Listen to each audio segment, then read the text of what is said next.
వందనాలండి. ఈరోజు మే 29. తన వారి పట్ల దేవుడు చూపించే ఆసక్తి గురించి కొన్ని విషయాలు తెలుసుకుందాం. నిర్గమకాండము 2, 23-25 వరకు. అలాగున అనేక దినములు జరిగిన మీదట ఐగుప్తు రాజు చనిపోయెను. ఇశ్రాయేలీలు తాము చేయుచున్న వెట్టి పనులను బట్టి నిట్టూర్పులు విడుచుచు మొరపెట్టుచుండగా తమ వెట్టి పనులను బట్టి వారు పెట్టిన మొర దేవుని యొద్దకు చేరెను. కాగా దేవుడు వారి మూలుగును విని అబ్రహాం, ఇస్సాకు, యాకోబులతో తాను చేసిన నిబంధనను జ్ఞాపకం చేసుకొనెను. దేవుడు ఇశ్రాయేలీలను చూసెను. దేవుడు వారి యందు లక్ష్యముంచెను. పైనున్న వాక్యభాగాన్ని లోతుగా తరచి చూస్తే మనకు దేవుని గొప్పతనం గురించి 4 గొప్ప సత్యాలు కనపడతాయి. ఆయన తన వారిపై ఎంత ఆసక్తి చూపుతాడో గుర్తిస్తే ఆయనను హత్తుకుని ఉండాలనిపిస్తుంది. అందుకే అవేంటో తెలుసుకుని ఆయన పట్ల ప్రేమను పెంచుకుందాం.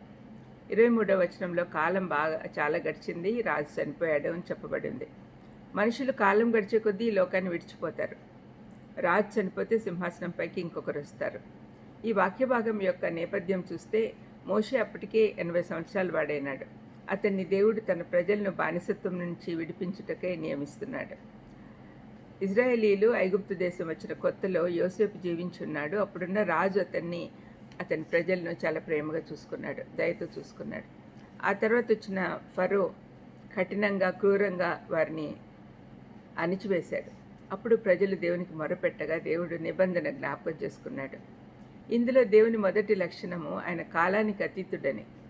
మనుషులు వస్తారు పోతారు, కానీ దేవుడు నిత్యుడు, మారనివాడు. ఆయన అన్ని వేళల్లో, అన్ని పరిస్థితుల్లో ఉంటాడు. ఆయన మనతో నిత్యము ఉంటాడు అనే సత్యము మనలో సంతృప్తి, సంతోషము, ధైర్యము, నిశ్చింత పుట్టిస్తాయి. రెండవదిగా ఈ వాక్యభాగం ద్వారా ఆయన శక్తి పరిమితి లేదు అని తెలుస్తూ ఉంది. ఇజ్రాయేలీల చరిత్ర చదివితే ఆయన వారి జీవితాల్లో చేసిన అనేక ఆశ్చర్య కార్యాలు తెలుసుకోవచ్చు. ఫరో మోషేను చంపాలనుకున్నప్పుడు మోషే పారిపోతే అతను ఏమీ చేయలేకపోయాడు. అతని శక్తి అతని రాజ్యానికే పరిమితం. ప్రజలు ఎవరైనా వారి ప్రాంతంలో మాత్రమే ప్రభావం చూపగలరు, కానీ దేవుడు సృష్టికర్త, సర్వాధికారి కనుక ప్రతి పరిస్థితి ఆయన అధీనంలోనే ఉంది. ఇంత గొప్ప దేవుణ్ణి కలిగి ఉన్నందుకు మనం ధన్యులం. మూడవదిగా ప్రజల మూలుగులు దేవుడు విన్నాడు. వారు మూలుగుతున్నప్పుడు వారి భాష మృదువుగా ఉండదు, కానీ దేవుడు అవేమీ పట్టించుకోలే. మనల్ని ప్రేమిస్తున్నాడు కాబట్టి మనము ఎటువంటి గొనుగుడైనా ఆయన సహిస్తున్నాడు, ఆలకించి సహాయపడుతున్నాడు. 4వ గొప్ప లక్షణము ఆయన వాగ్దానం మర్చిపోని దేవుడు. అబ్రహాం, ఇస్సాకు, యాకోబులతో చేసిన నిబంధన ప్రకారమే ఆయన తన ప్రజలను జ్ఞాపకం కొంటున్నాడు కూడా ఇప్పటికీ. ఈనాటికి విశ్వాసులందరూ అబ్రహాము, ఇస్సాకు సంతానం కాబట్టి మనము పొగరుగా మాట్లాడినా, అవిధేయత చూపించినా, మొరపెట్టగానే ప్రార్థన ఆలకిస్తూ ఉన్నాడు. ప్రార్థన చేసుకున్నాను.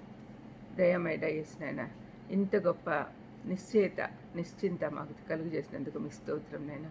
అవును తండ్రి, మీరెన్నడూ మమ్మల్ని వదిలిపెట్టరు తండ్రి. మీరు మా పట్ల కృప చూపిస్తారు. ఒకవేళ మేము పొరపాటు చేసినా కూడా తండ్రి, మేము మళ్ళీ మొరపెట్టుకోగానే మా దగ్గరకు వస్తారని నిశ్చింత మాకు కలుగు చేసినందుకు మీ స్తోత్రం తండ్రి. మేము ఈ గొప్ప శుభవార్త అందరికీ చెప్పగలిగేటట్టు చూడమని యేసుక్రీస్తు నామమున వేడుకొంచున్నాను తండ్రి. ఆమేన్. God bless you.